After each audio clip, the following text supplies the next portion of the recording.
我叫 Emily， 係嚟自香港。對我嚟講，出國升學從來唔係為攞獎學歷，而係為揾到一個真係可以工作、可以安穩生活、可以靠實力行落去嘅未來。我以前以為英國就係呢個未來，所以我飛去英國讀本科，乖乖上堂、交功課、做 project， 每一步都當係為自己鋪路。但畢業之後，我先發現現實完全唔同。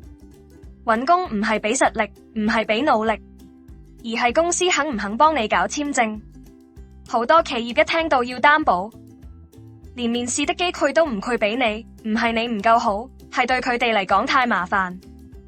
最後我唯有返香港，揸住張英國本科學歷，卻發現本科生滿街都係，人工同其他應屆畢業生差唔多。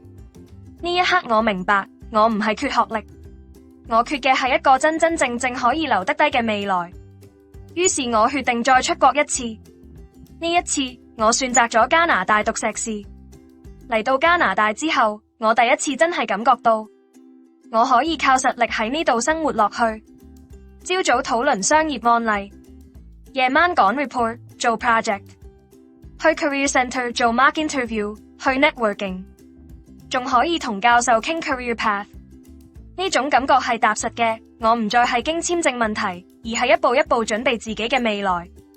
讀碩士期間，我可以合法校外打工，每星期最多20個鐘，工資可以補貼生活費。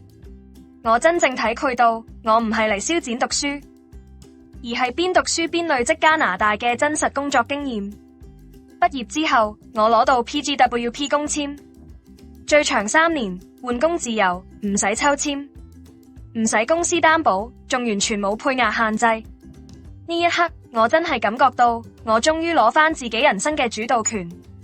有合法身份之後，世界係完全唔同。面試官唔再問你要我哋幫你搞簽證嗎？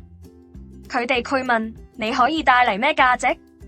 我開始有真正嘅選擇權，可以傾人工，可以跳槽，可以規劃未來。我嘅人生唔再係俾簽證捆綁，而係由我自己決定點行。而家我喺多倫多人力資源行業工作，每日都幫唔同背景嘅人揾方向，同時都證明緊我值得被選擇。